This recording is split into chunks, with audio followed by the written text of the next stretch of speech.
ನಮಗೆ ಸ್ತೋತ್ರ. ಯೇಸುಕ್ರಿಸ್ತ ನಾಮದಲ್ಲಿ ಸ್ತುತಿ, ಮಹಿಮೆ, ಘನತ, ಪ್ರಭಾವಗಳು ಚೆಲ್ಲಿಸ್ತಾ ಇದ್ದೇವೆ ತಂದೆ. ಕರ್ತನು ಪರಿಶುದ್ಧನು ನಮ್ಮನ್ನು ಕೂಡ ಪರಿಶುದ್ಧವಾಗಿ ಜೀವಿಸಬೇಕಂತ ಬಲಗೊಳಿಸಿದ್ದಾನೆ. ಈಗ ದೇವರ ರಾಜ್ಯವು ನಮ್ಮಲ್ಲಿದೆ. ನಾವು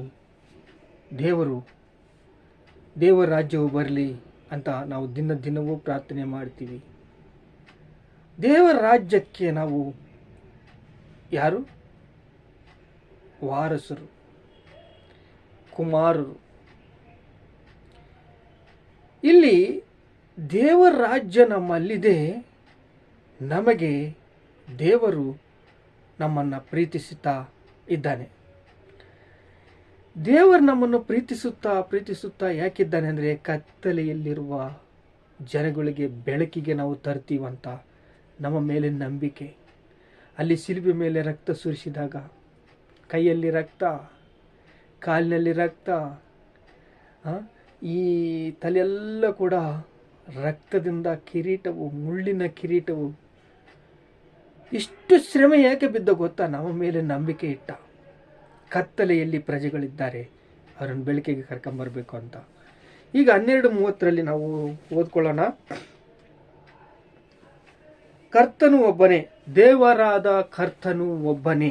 ನೋಡ್ರಿ, ಕೇಳ್ರಿ, ದೇವರಾದ ಕರ್ತನು ಒಬ್ಬನೇ, ನಮ್ಮನ್ನು ಪ್ರೀತಿಸುವವನು ಕರ್ತನು ಒಬ್ಬನೇ, ಯೇಸು ಕರ್ತನು ಒಬ್ಬನೇ. ಇಲ್ಲಿ ಪೂರ್ಣ ಹೃದಯದಿಂದಲೂ, ಪೂರ್ಣ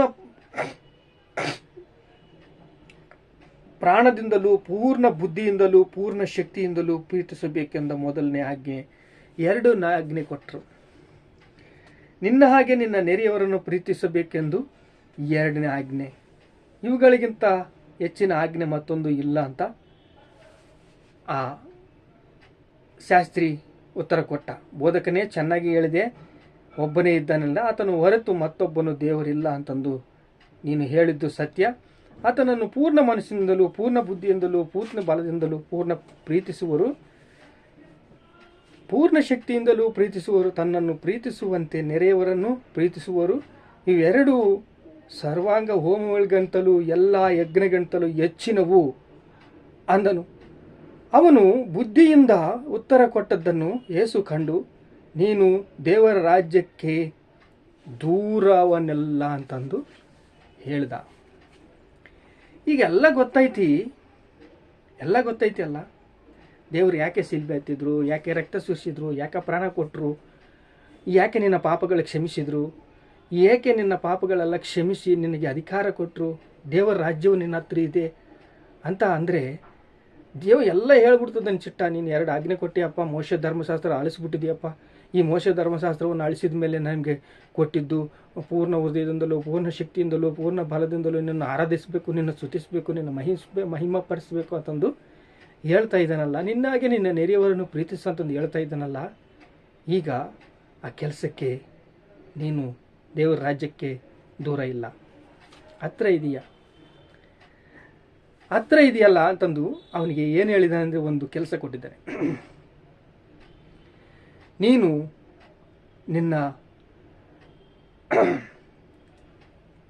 ನಿನ್ನ ಸೊತ್ತನ್ನು ಮಾರಿ ಅವು ತಂದು ಅಪೊಸ್ತಲರಿಗೆ ಕೊಟ್ಟು ದೇವರ ಕೆಲಸ ಮಾಡಂದ್ರೆ ಮಕ ಸಣ್ಣಗೆ ಮಾಡ್ಕೊಂಬಿಟ್ಟ. ಮಕ ಸಣ್ಣಗೆ ಮಾಡಿಕೊಂಡು ಹೊಡ್ಬಿಟ್ಟ. ಇನ್ನು ಬಂದಿಲ್ಲ. ಯಾವಾಗಲೂ ಬೈಬಲ್ನಲ್ಲಿ ನೋಡ್ತೀವಿ, ಯಾವಾಗಲೂ ಕಂಡಿಲ್ಲ. ಮತ್ತೆ ಯೇಸು ಕರ್ತನೆಂದು ಹತ್ರಕ್ಕೆ ಬಂದಿಲ್ಲ. ಯಾಕೆಂದರೆ ಹಣದ ಮೇಲೆ ವ್ಯಾಮೋಹ, ದುಡ್ಡಿನ ಮೇಲೆ ವ್ಯಾಮೋಹ. ದುಡ್ಡು ಅಂದರೆ ಅಷ್ಟು ಇಷ್ಟ, ಪ್ರೀತಿ. ಆದರೆ ದೇವರು ಬೇಕು, ದೇವರು ತ್ಯಾಗ ಬೇಕು. ರಕ್ತದಿಂದ ನಾನು ಪಾಪಗಳನ್ನು ಬಯಸುತ್ತೇನಂತಂದು ಹೇಳಿದ್ರೆ ತ್ಯಾಗ ಮಾಡಬೇಕು. ನಿನಗೆ ದೇವರು ಕೊಟ್ಟಿದ್ದು ಪ್ರಾಣವಲ್ಲ, ಪ್ರಾಣ ತ್ಯಾಗ ಮಾಡಿದ್ನಲ್ಲ, ನೀನೇನು ಕೊಡ್ತೀಯ? ದಿನ ದಿವಸ ದೇವರು ಕೇಳ್ತಾ ಇದ್ದ, ನೀನೇನು ಕೊಡ್ತೀಯ? ಮನೆ ಕಟ್ಟುವ ಮೂಲೆಗಲ್ಲು ತಲೆಗೆ ಮೂಲೆಗಲ್ಲು ಅಂತಂದು ಹೇಳ್ತಾ ಇದ್ದಾನೆ ದೇವರು. ಏಕೆಂದರೆ ನಮಗೆ ಕೆಲಸ ಕೊಟ್ಟಾನೆ, ಕೆಲಸಕ್ಕೆ ತಕ್ಕ ನಮ್ಮ ಹತ್ರ ತೆಗಿಬೇಕಂತ ನೋಡ್ತಾ ಇದ್ದಾನೆ. ಯಾಕೆಂದರೆ ಪ್ರಾಣ ಕೊಟ್ಟಿದ್ದಾನೆ. ಎಷ್ಟು ಪ್ರಾಣಗಳನ್ನು ನಾವು ರಕ್ಷಿಸ್ತಾವಂತ ಕೇಳ್ತಾನೆ. ಎಷ್ಟು ಅಳಿದು ಹೋದ ಆತ್ಮಗಳನ್ನು ಎಷ್ಟು ರಕ್ಷಿಸಿದೀಯ ಅಂತ ಕೇಳ್ತಾನೆ.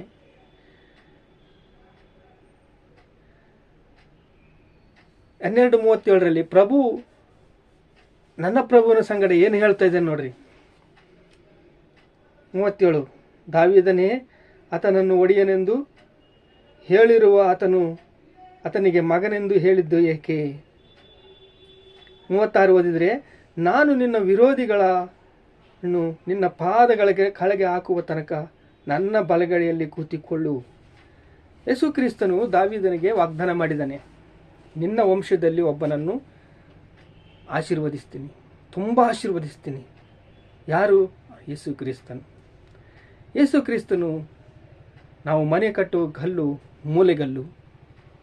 ಈಗ ಯೇಸು ಕ್ರಿಸ್ತನನ್ನು ಸಿಂಹಾಸನದ ಮೇಲೆ ಕುಂದಿರಿಸಿದ್ನಲ್ಲ, ಯೇಸು ಕ್ರಿಸ್ತನಿಗೆ ಒಂದು ಕೆಲಸ ಕೊಟ್ಟನಲ್ಲ, ಶಿಲುಬೆ ಹತ್ತಿದ, ರಕ್ತ ಸುರಿಸಿದ, ಪ್ರಾಣ ಕೊಟ್ಟ. ಇಷ್ಟು ಮಾಡಿದ ದೇವರು, ನಾನು ಶತ್ರುಗಳು ನಿನ್ನ ಪಾದಕ್ಕೆ ಬರ್ತಾರೆ.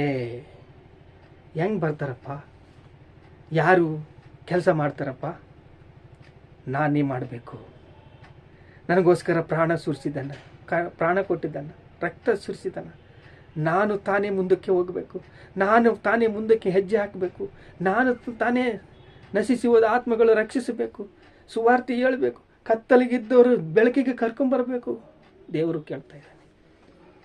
ಈಗ ನೀನು ಮೌನವಾಗಿ ಕೂತ್ಕೋ. ಏನು? ಮೌನವಾಗಿ ಕೂತ್ಕೋ. ಎಲ್ಲಿ? ಬಲಗಡೆಯಲ್ಲಿ ಕೂತ್ಕೋ. ಇದೇ ನೋಡ್ರಿ ವಾಕ್ಯ ನೋಡ್ರಿ, 36 ಓದ್ರಿ. 12:36 ಮಾರ್ಕ್ ಸುವಾರ್ತ ಓದಿದ್ರೆ, ನಾನು ನಿನ್ನ ಶತ್ರುಗಳನ್ನು ನೀ ಪಾದ ಕೆಳಗೆ ಒಪ್ಪಿಸುವವರೆಗೂ ನನ್ನ ಎದೆ ಭಾಗದಲ್ಲಿ ಕೂತ್ಕೋ. ಏಕೆ ದೇವರು ನಿಮ್ಮಳವಾಗಿ ಕೂತ್ಕೋ ಅಂತಂದು ಹೇಳಿದಾನಂದ್ರೆ, ನಮ್ಮ ಮೇಲೆ ನಂಬಿಕೆ, ವಿಶ್ವಾಸವಿಲ್ಲದೆ ದೇವರಿಗೆ ಪ್ರೀತಿಯಾಗಿರೋದು ಕಷ್ಟ. ಎಂದಿಗೂ ಆಗೋದಿಲ್ಲ. ವಿಶ್ವಾಸದಿಂದ ಬಲಗೊಳ್ಳಬೇಕು, ನಂಬಿಕೆಯಿಂದ ಬಲಗೊಳ್ಳಬೇಕು. ನಾವಂದರೆ ಎಷ್ಟು ನಂಬಿಕೆ ಗೊತ್ತಾ ದೇವರಿಗೆ? ನನ್ನ ಮಗ ಬಿಟ್ಟರೆ ಯಾರು ಮಾಡ್ತಾರೋ? ನಾನು ಪ್ರಾಣ ತ್ಯಾಗ ಮಾಡಿದ್ದೀನಿ, ಅವನು ಜೀವಿತವನ್ನು ತ್ಯಾಗ ಮಾಡಿದ್ದಾನೆ, ಜೀವಿತವನ್ನು ಅರ್ಪಿಸಿದ್ದಾನೆ. ಎಸ್ತೇರಳು ಪ್ರಾರ್ಥನೆ ಮಾಡಿದಾಳೆ. ಹಾಮಾನು ನೇಣ್ಕಂಬ ಹತ್ತಿದ. ಎಸ್ತೇರ್ ಮತ್ತೆ ಪ್ರಾರ್ಥನೆ ಮಾಡಿದರೆ, ಉಪವಾಸ ಪ್ರಾರ್ಥನೆ ಮಾಡಿದಾಳೆ. ಅಲ್ಲಿ 10 ಜನ, ಹಾಮಾನನ 10 ಜನಗಳು ನೇಣ್ಕಂಬ ಹಾಕಿಸಿದ್ದಾನೆ. ರಾಜ್ಯವೆಲ್ಲ ಯಾರ್ದಾಯ್ತೀಗ? ಮೊರ್ದೆಕೈಗೆ ಬಂತು. ಮೊರ್ದೆಕೈ ಪ್ರಧಾನಮಂತ್ರಿ ಆದ. ಇವರೆಲ್ಲರಿಗೆ ಸಾಯಬೇಕು ಅಂತ ಒಂದು ಆಜ್ಞೆ ತಂದಿದ್ದ. ಹಾಗೆ ಇಲ್ಲಿ ನಾನು ನನ್ನ ಪಾದಗಳಿಗೆ ಬರ್ತಾನೆ ಶತ್ರು ಅಂದರೆ ಮನುಷ್ಯರಲ್ಲ. ಮನುಷ್ಯರೆಲ್ಲರಿಗೆ ದೇವರಿಗೆ ಬೇಕು, ದೇವರಿಗೆ ಮನುಷ್ಯರೆಲ್ಲರೂ ಬೇಕು. ಆದರೆ ಈ ಮೈಂಡ್ಸೆಟ್ ಇದು ಚೆನ್ನಾಗಾಗಬೇಕು. ಇದು ಸಾತಾನಿಗೆ ದಾಸರಾದರೆ ಅವನು ಕುಡುಕ ಕೆಲಸ ಮಾಡ್ತಾನೆ, ಎಲ್ಲ ಕೆಲಸ ದಂಧ ಮಾಡ್ತಾನೆ ಇರ್ತಾರೆ. ಯಾಕೆಂದರೆ ಅವರು ಪಾಪಕ್ಕೆ ದಾಸರಾಗಿದ್ದಾರೆ. ಪಾಪಕ್ಕೆ ದಾಸರಾಗಿ ಸೈತಾನನಿಗೆ ವಿಧೇಯರಾಗಿ ಕೆಲಸ ಮಾಡ್ತಾ ಇದ್ದಾರೆ. ಆವಾಗ ದೇವದೂಷಣ ಮಾಡ್ತಾ ಇದ್ದಾರೆ. ಈಗ ಏನು ಹೇಳ್ತದೆ ನೋಡ್ರಿ, ನೀನು ದೇವರ ರಾಜ್ಯಕ್ಕೆ ದೂರವಾದವನಲ್ಲ ಅಂತಂದು ಅಂದನು. ಆತನು ಪ್ರಶ್ನೆ ಮಾಡುವುದಕ್ಕೆ ಯಾರಿಗೆ ಧೈರ್ಯವಿಲ್ಲ. ಯೇಸು ದೇವಾಲಯದ ಉಪದೇಶಿಸುತ್ತಿರುವಾಗ ಶಾಸ್ತ್ರಿಗಳು ಬರಬೇಕಾದ ಕ್ರಿಸ್ತನು ದೇವರ ಮಗನೆಂದು ಹೇಳುತ್ತಾರಲ್ಲ ಅಂದನು. ದೇವರ ಮಗನೆಂದು ಹೇಳುತ್ತಾರಲ್ಲ ಅಂತ ಹೇಳ್ತಾ ಇದ್ದಾನೆ. ದೇವರ ಮಗನು, ದಾವೀದ ಮಗನು ಯೇಸು ಕ್ರಿಸ್ತನು ದಾವೀದ ಮಗನು. ಹೌದು, ಯೇಸು ಕ್ರಿಸ್ತನು ದಾವೀದ ಮಗನು. ಏಕೆಂದರೆ ಪ್ರೀತಿಯಿಂದ ದಾವೀದನು ನೋಡಿಕೊಂಡ. ಪ್ರೀತಿಯಿಂದ ನೋಡ್ಕೊಂಡ ಗೊತ್ತಾ ದಾವೀದನಂದ್ರೆ. ಯಾಕೆಂದರೆ ನಿನ್ನ ವಂಶದಲ್ಲಿ, ಯೂದಾ ವಂಶದಲ್ಲಿ, ನಿನ್ನ ವಂಶದಲ್ಲಿ ಒಬ್ಬರು ಸಿಂಹಾಸನ ಹತ್ತುತ್ತಾರೆ. ಯಾವ ಸಿಂಹಾಸನ? ಯೇಸು ಕ್ರಿಸ್ತನು, ಕರ್ತನು, ಒಡೆಯನು. ದೇವರಿಗೆ ಸ್ತೋತ್ರ, ಕರ್ತನಿಗೆ ಸ್ತೋತ್ರ. ಪೂರ್ಣ ಉದಯದಿಂದ, ಪೂರ್ಣ ಆತ್ಮದಿಂದ, ಪೂರ್ಣ ಶಕ್ತಿಯಿಂದ, ಪೂರ್ಣ ಬಲದಿಂದ ದೇವರನ್ನು ಆರಾಧಿಸಿದರೆ, ನಿನ್ನ ಹಾಗೆ ನಿನ್ನ ನೆರೆಯವರನ್ನು ಆರಾಧಿಸಿದರೆ ನೀವು ಧನ್ಯರು. ಕತ್ತಲೆಯೊಳಗಿಂದ ಬೆಳಕಿಗೆ ಬರಬೇಕು. ಕತ್ತಲೆಯೊಳಗಿಂದ ಬೆಳಕಿಗೆ ಬಂದು ವಾಕ್ಯದ ಬೆಳಕಿನಲ್ಲಿ ನಾವೆಲ್ಲ ಕೃಪೆಯಿಂದ ಕೃಪೆಗೆ ಏರಲ್ಸಲ್ಪಡಬೇಕು. ದೇವರು ನಮ್ಮನ್ನು ಪ್ರೀತಿಸ್ತಾ ಇದ್ದಾನೆ, ಕರ್ತನ ನಮ್ಮನ್ನು ಪ್ರೀತಿಸ್ತಾ ಇದ್ದಾನೆ. ಪ್ರಾರ್ಥನೆ ಮಾಡ್ಕೊಳ್ಳೋಣ. ತಂದೆ, ಸ್ತೋತ್ರ, ಸ್ತೋತ್ರ. ದಾವೀದನ ಕುಮಾರನೇ, ಒಡೆಯನೇ, ಯೇಸು ಕ್ರಿಸ್ತನೇ, ಪಶ್ಚಾತ್ತಾಪ ಪಟ್ಟರೆ ನೀವು ಪಾಪಗಳು ಕ್ಷಮಿಸಲ್ಪಡ್ತವೆ. ಪೂರ್ಣ ಉದಯದಿಂದ, ಪೂರ್ಣ ಆತ್ಮದಿಂದ, ಪೂರ್ಣ ಶಕ್ತಿಯಿಂದ, ಪೂರ್ಣ ಬಲದಿಂದ ದೇವರ ರಾಜ್ಯವು ನಿಮ್ಮಲ್ಲಿ ಬರುತ್ತೆ. ನಿನ್ನ ಹಾಗೆ ನಿನ್ನ ನೆರೆಯವರನ್ನು ಪ್ರೀತಿಸು ಅಪ್ಪ. 2 ಆಜ್ಞೆಗಳು ಕೊಟ್ಟಿಯಪ್ಪ, ನಿನಗೆ ಸ್ತೋತ್ರ. ನಮ್ಮನ್ನು ತಂದೆ ಕತ್ತಲೆಯಿಂದ ಬೆಳಕಿಗೆ ಬರಲಿ ಅಂತಂದು ಹೇಳಿದ್ದೀಯಪ್ಪ. ಅಪ್ಪ, ನಮ್ಮ ಪಾಪಗಳು ನಿಮ್ಮ ವಾಕ್ಯದ ನೆರಳಿನಲ್ಲಿ ನಾವು ತೊಳ್ಕೊತಿದ್ದೀವಪ್ಪ. ನಮ್ಮನ್ನು ಕ್ಷಮಿಸುತ್ತಂದೆ, ನಮ್ಮನ್ನು ಬಲಗೊಳಿಸುತ್ತದೆ, ನಮ್ಮ ಸ್ಥಿರಗೊಳಿಸುತ್ತಂದೆ.